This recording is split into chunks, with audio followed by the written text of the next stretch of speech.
It is the earth quaking, pillars shaking, podcast listening, leader of the Meat Pop Express, Big Trouble Ben Bishop. And get ready, folks, because you are tuned in to the fastest growing professional wrestling podcast in the world, the 3 Count Podcast.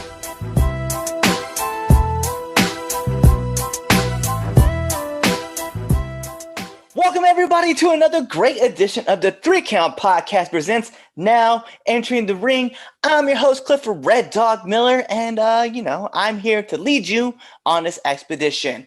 This is Now Entering the Ring, which means one thing: we have a special guest for you. He is a rapper. He is also a writer for the PWI, and then you can find him on Black Excellence because he writes his own W500 list, which I gotta be honest, I've seen the list, I've read through, and we've had a ton of the guests on here that was on your list. So that's awesome. I love it. Welcome the man himself, Righteous Reg.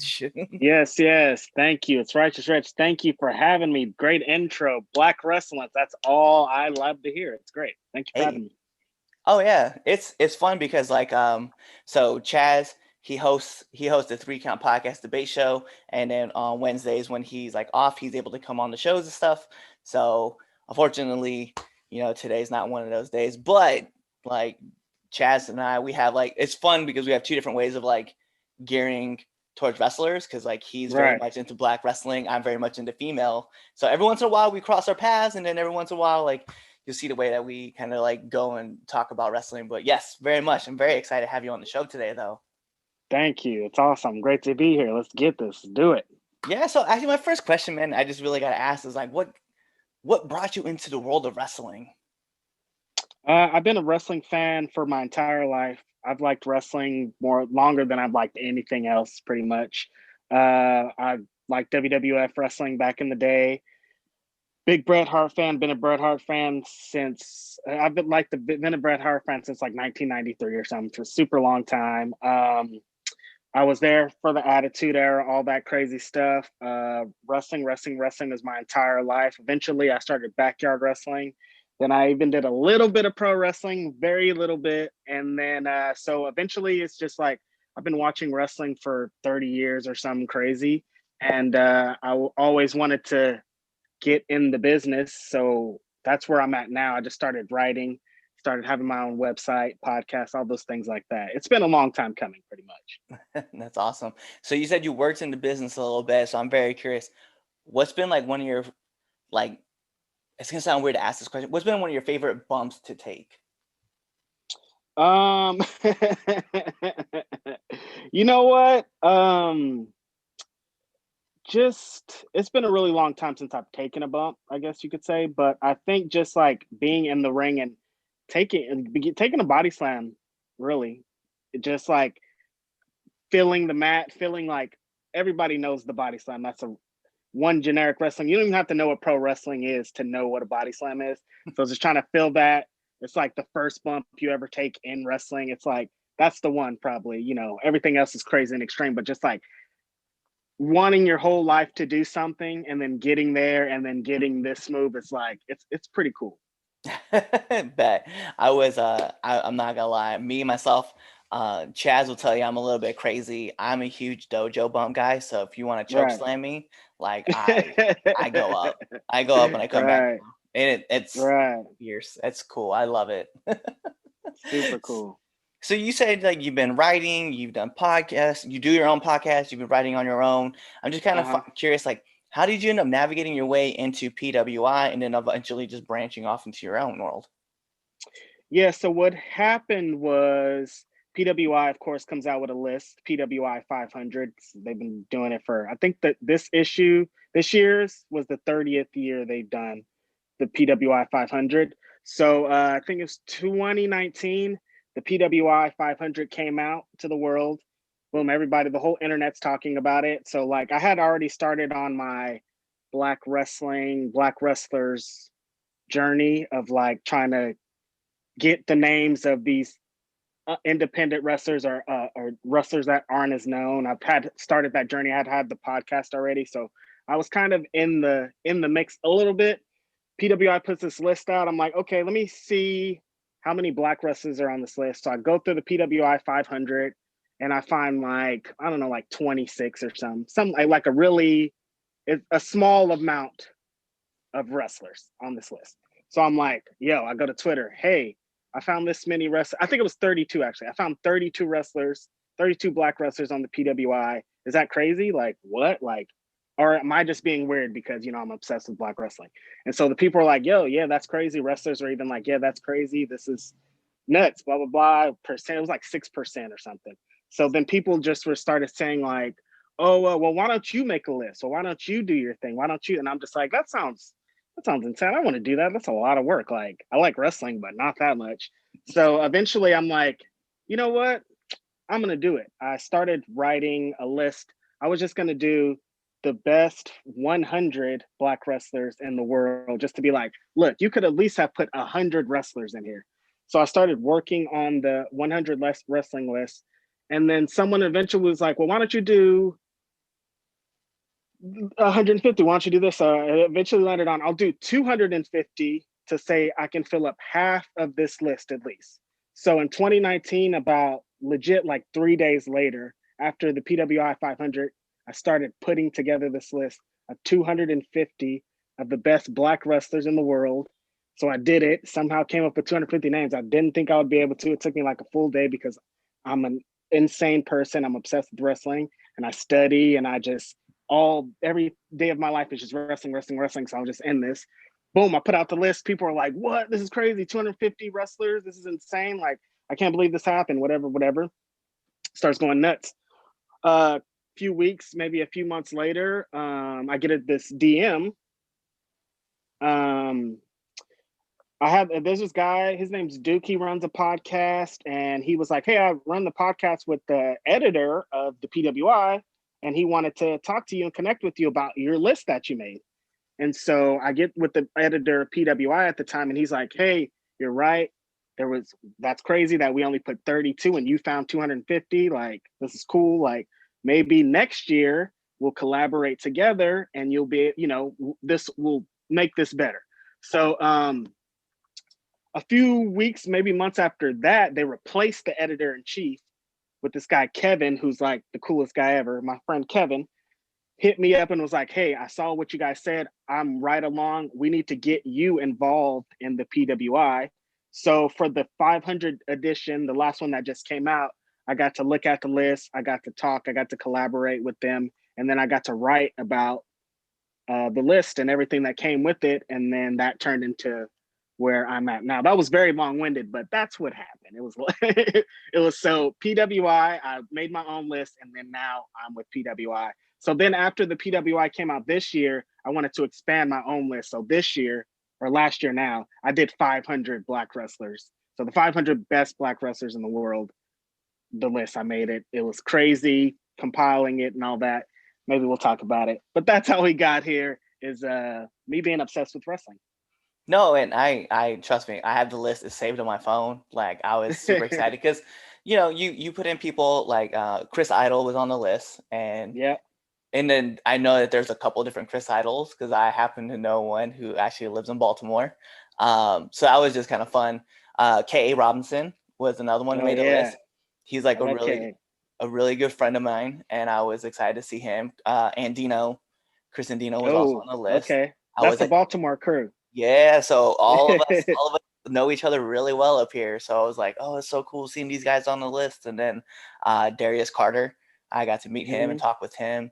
Isaiah Wolf. So like, I know the list of names and I'm like, yo, I love these guys. I love talking to them. all of them are incredible. Everybody you just named. That's what's great about it, is like these names are getting more attention, you know, beyond just like the regions that they're in. I'm like, that's what when I started out the journey of wanting to get black wrestlers out there, first thing I said is never going to be about me. So when people are attacking me online, I'm like, yo, this isn't about me. I don't create like, when I created the list, I wasn't like, this wrestler is better than, if you're number 5 on the list and you're number 30, number 5 is way better than, that's not about that. The whole list is about, here's a great list, 500 wrestlers that you can discover, that wrestling companies can discover, wrestling promoters can discover and put out there. It's not about like who's better or what numbers, blah blah blah. It's about like, here's a celebration of 500 amazing people, you know?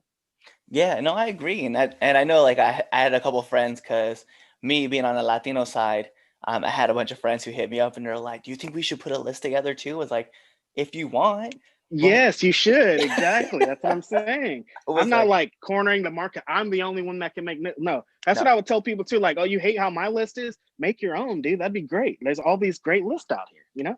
I do love seeing like a lot of different people like talk about their lists and compare it to other people's lists. I'm like, at the end of the point, like you have to enjoy like everybody's talking about wrestling, and I think that's where Boom. like There you go. the core really comes into like it's fun, man. I definitely do love seeing like, and I like I said when I was reading through the list, and obviously seeing like Kofi and Sasha on the list as well, and then Trisha Dora, I was just like, yo, like there's so many great wrestlers out there, and you're right, like because if you only watch the two bigs, right? So AEW and WWE, you miss everybody underneath it who make that Right. possible, and it's like. Mhm. I thoroughly enjoy it, man. So like I said, thank you for, getting challenged, putting your challenge out there and Yes. then expanding out. For sure. So what's been like some of your favorite fan interactions that you've had like just throughout your career? With wrestlers? Wrestlers, fans? I mean, I'm sure you've had people like DM you and just like, hey yo, shout outs to this list, man, or like, hey yo, shout outs to the Yeah. article that you wrote. Yeah, I think that actually reminds me of a good point. When I put out the 500 list, I was getting a lot of interactions of wrestlers saying that the list like got them emotional or like made them cry, and I'm like, that's like what? Just like this list that I compiled, like I can't believe that it would make you happy enough to go through that. So I think those interactions are probably like the most rewarding because like I said, like this isn't like I'm cool for doing this list. It's like this is a list about these wrestlers. So like just for someone to be like, hey man, that's cool. You did this list. I was on here. I showed my mom and she was happy. Like that's like it's insane. I can't. I love it. That's awesome. Yeah, man, it's like the more like I start to notice that too, because like if we focus on like a certain part of wrestling, because we've done like a lot of these interviews and stuff like that, and when like we get hit up all the time, like, oh man, I can't believe you featured that guy on your show. Like, did you know this and this about him? And like, yeah, we have to do a lot of research because Right. you can't bring someone on here and be like, and there's this guy. Yeah. Yeah. No, I think people say that too. Like they're like, well, how did you find out about this person or how did you do this? Like, well, I like Google and research and like you don't just like throw stuff out there because there's going to be a bunch of people saying, well, you didn't do this or you forgot this or you didn't blah blah blah. So you have to be on top of all that. Yeah, especially it's been insane. It's been a great lesson to like learn and like to talk to people because like even for you, right? Like just the intro like we have for you, just that you're a rapper and that you've also gone through PWI and you have this great Right. list that you put out. Like it's daunting. It takes a lot of It research to is. do, It and it's does. I feel like and I don't ever claim to be like a reporter, but I've gone through and some people have come back to me and on a few episodes and they've gone, dude, we totally forgot that we did that. Right. What's been okay, Yeah, so that's what's like up. I was gonna say like with doing research on certain wrestlers, like what's been like some of the biggest challenges like you've come across? Um, I think there's a couple things.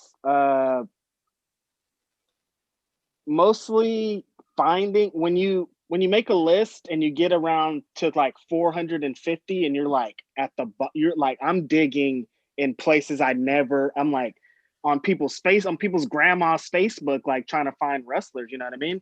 And so like just trying to find information. Some wrestlers just don't have enough. Some wrestlers don't have enough matches online. They don't even have like match results online. So you like I'm like, okay, I have this wrestler's name, and you Google them, and nothing comes up. So it's like, yo, how do I? What? Like, it gets beyond me. To that point, I'm like, well, how is a wrestling promoter gonna find you if I can't find you?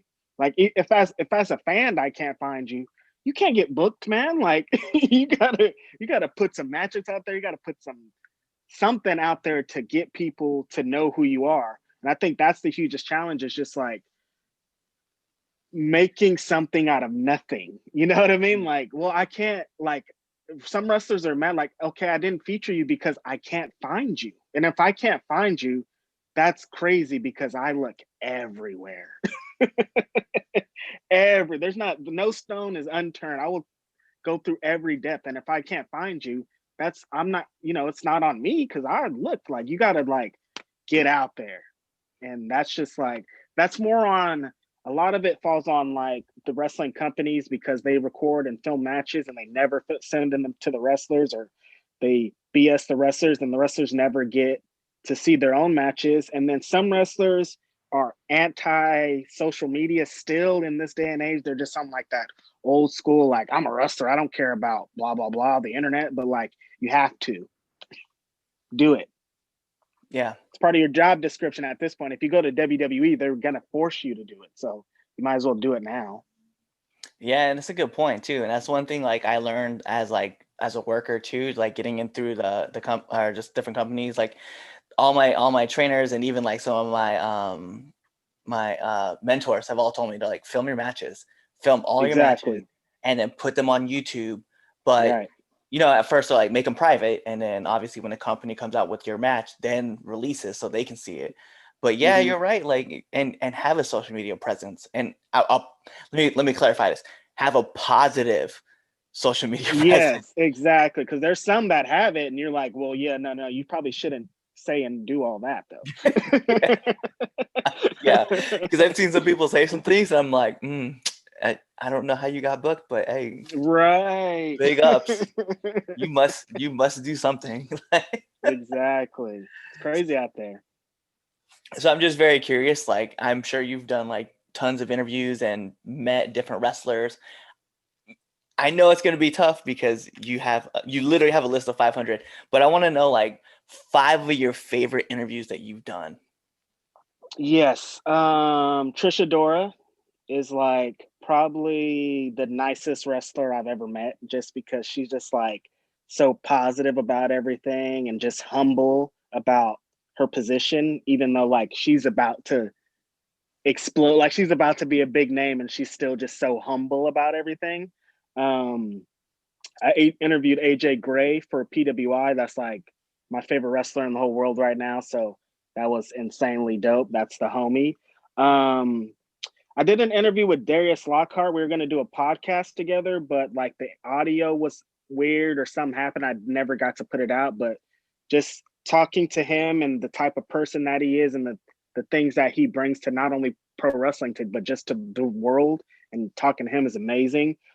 Trevor Eon, that's the homie. He's a wrestler. He wrestles out of, I think he lives in Atlanta now. He's an amazing wrestler. I've interviewed him for the podcast. And probably Freddie Ahai. That was one of the last podcasts I did. And Freddie Ahai, when I started doing podcasts and interviews, I was just like, I want to interview Freddie Ahai because I just feel like he deserves more shine in all aspects. So that was amazing. Yeah, that's a good list. And Trisha Dora too. Shout outs to her because she's a veteran, as a and a serviceman, and women. Like I'm a massive fan. Like I feel like she's in my list of like top five females to get, and we've had discussions, and I'm like, I just one time, just say yes, because I promise because not only am I a veteran, right? But the guy who usually does interviews with me, Luda Franchise, is also a veteran too. And I'm like, oh, I see. Now you guys have to do the interview. You have to do it. Yeah, I was like, you would have so much fun.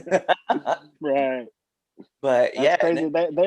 I've noticed that a lot of like vets kind of have taken to wrestling. Kind of the younger generation, like around Trisha Dora's generation. And that's like, it's super cool that I feel like there's a kind of a camaraderie between like the vets that are like active together in wrestling, and it's super cool to see.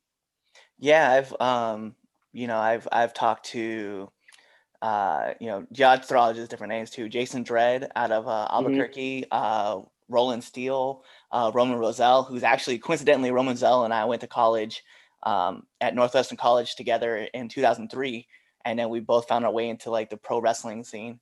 Derek Pizzatoro is another person that I've done interviews with him. And then, so just like the veterans, you're right. Like as you see, like the more veterans come out, you're just like you and you. Like I can't wait to do you two. It's super cool. Yeah, my top veteran person to get like on the show is Montez Ford, because he's a Marine. Obviously, yeah. And that would just be amazing. Yeah, and I just think like, I imagine like he's kind of like how we are right now, it's like super chill. But I imagine like once I turn the camera on, like he just like goes from like 0 to like 1,000,000, and just. I would think so. It definitely feels like that when he's on TV for sure. Oh yeah, I'm just like, I bet you probably sit back and you're just like the most like, I don't have anything really, and just I'm just saying right here, man, this is how I am, and this is my life. And all of a sudden they're like, all right, and we're rolling. What's up? Yeah. For sure, 1,000%. But that's kind of like all like on my bigger hard hitting questions, I guess, for you. I mean, what I really want to do is get into the best part of this podcast, which is the 3 Count Podcast 10 count questions. And here's how it works. I'm going to fire off 10 questions at you, and it's just whatever comes off the dome. Gotcha. I'm ready. It's going to be crazy. So we're going to put on an imaginary timer. Bing! And here we go. SmackDown or Raw? SmackDown. Favorite activity on a Friday night? Watching SmackDown. Fair enough. Master Chief or Captain Price? Master Chief for sure. Yeah. Gotta go with Halo. It's man. Halo. Yeah. Xbox. I need the sword. I need the sword in life. Yeah, exactly. See, you get it. You understand. Favorite X-Men? Wolverine. Just always been like, I think the movies have kind of turned him kind of into a weird thing, but when I was a kid, Wolverine was the dude. Oh yeah. The movies have humanized him and changed, but that was my guy back in the day. Remember how cool he used to be, like an animated series? We're gonna start dating this. When he would rip out the claws and like the little static used to come across, and he would just be like, "There's a big."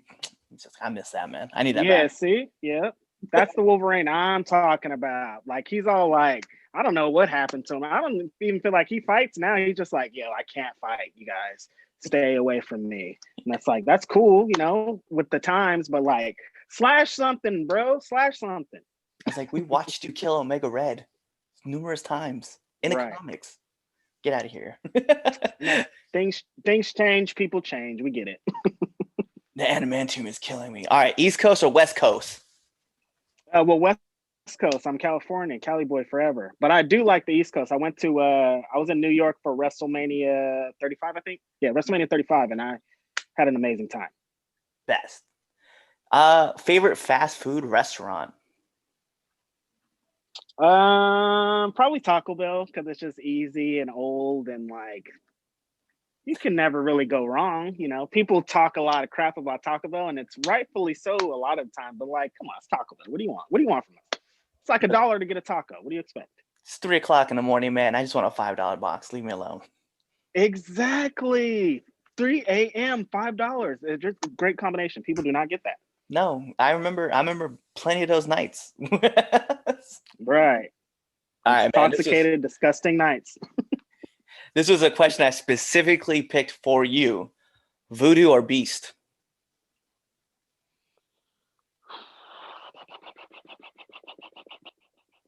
Voodoo. Yeah. I was like, is that really that shouldn't even be a decision. I was like, right. Hey, I don't know. Some days, ask me tomorrow, it might change. I don't know. It could. All right. So, favorite podcast?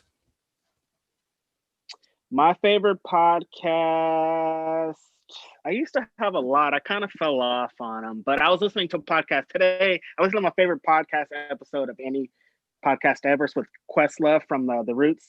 And he was interviewing Q-Tip from Tribe Called Quest, and it was just an amazing podcast. Probably my best podcast I've ever heard. I can't think of any right now because that one just tops the list, and I'm like, there's no podcast ever in the world that one's the best. But there's a lot. I like Conrad Thompson. I like the Tony Schiavone podcast, New Day podcast, obviously, because New Day. Those are my homies. Like, listen, like I'll let all those go in there, and then we'll just come right underneath there. But the New Day podcast, to me, like if I'm not listening to ours, I'm definitely listening to the New Day, because the New Day podcast, right. I'm always crying, laughing, especially this. So we're filming this on the 28th of January. Their latest episode of the Toilet Bowl, like, bro, was on another level of, oh my God. Right. I need to listen to that. So my next question for you is, nominate one person that you want to see on this podcast. Have you guys had Don't Die Miles? No, but I want that person. He's a wrestler out of he's great. I don't know where he's from, but he has like one of the best shooting star press. I want to get like the younger dudes out, so that's why I like push Don't Die Miles, because he's a new one. He's just phenomenal. What a great wrestler. That's the homie. Don't Die Miles, that's who I would nominate. So get in contact with the brother. Oh yeah, that's definitely happening. And then last but not least, my favorite question to ask every single person who comes on this show: favorite curse word. Fuck is forever. That's the only one that's like there's cuss words on TV now, and that one's still like, yo, hey, they're angry, they're saying that, like something happened, you know? Yeah. And you have to censor out a word. You're like, he really meant that one. Exactly. We joke about it a lot. It seems to be like the trend is, as soon as that word gets mentioned, we're like, dude, but like it's so versatile. Like you can use it for anything. Is. I was like, that's the thing. It could be anything. It could be legit anything. I don't get paid for it, but I should start asking. But I've been promoting that video, the history of the F word, on YouTube. Like if you haven't seen it, go watch it. It's like one of the best. You should get paid for it. They got us kicked back, you know? I know. Out there hustling for them. Yeah, it's like 10 episodes deep now. I've been talking about this one YouTube video that I remember like back in 2005 taught me all the versatilities of the way to use the F word. I'm like, yo, use it. Wow. Sounds like the first YouTube video ever in 2005. It probably was. But with that being said, that is the 10 count question. So all I need from you now is to let our listeners and our viewers know where they can find you. Yes, on Twitter, you can find me at Righteous Reg. Please go to blackwrestlance.com. I just put out a new article on Ken Broadway. There's a GCW 24-hour wrestling fest going on this weekend. righteousreg.bandcamp.com if you want to hear some music. Twitter is probably the most important place to find me if you need me. So yeah, at Righteous Reg, that's where it's at. Thank you for having me so much. It's been super cool. Oh yeah, man, I'm definitely hyped, because you know what? Back in '95, some of us played Sega Genesis and some of us played Super Nintendo, but we all played Shaq Fu. Like, let's just be real. That's just a given. Everyone knows. When I said Shaq Fu, everybody was like, "Oh yeah, Shaq Fu." We remember this terrible game. Yeah, I do. I remember Magic. I was playing it. That's what I was running with, man. I was like, it is what it is. See? That's hilarious. But that is our show. This is the 3 Count Podcast presents Now Entering the Ring, and I'm your host, Clifford Red Dog Miller. And like I said, this is Now Entering the Ring, here with the man, the myth, the legend himself, Righteous Reg. And you guys know what to do. Check out the next episode and be there, or just kidding, be right here and check out the next episode. Peace. What's going on, 3 Count Nation? I'm Clifford Red Dog Miller with the catchphrase. But what I really want to do right now, go to twitter.com, right? Go over there, find us at the 3count_pod, give us a follow, give us a like, give us a comment. We want to talk to you guys. Go to IG at the 3 Count Pod. Give us a like, give us a follow, leave us a comment. We want to interact with you. Go to youtube.com, give us a subscribe, turn the bell on, turn the notifications, leave a comment. We want to talk to you. Go to anchor.fm/the 3 Count Podcast, and in there, you can leave us a message, and we will talk to you. Basically, what I'm trying to tell you is that we want to talk to you. We want to have fun with you guys, and we love listening to what you guys have to say. Also, one thing I need you to do for me, the 3 Count Podcast also has merchandise. Oh! At prowrestlingtees.com/the 3 Count Pod. Please go buy our t-shirts. We love you guys, and we hope you love us too. So, show us some support, please.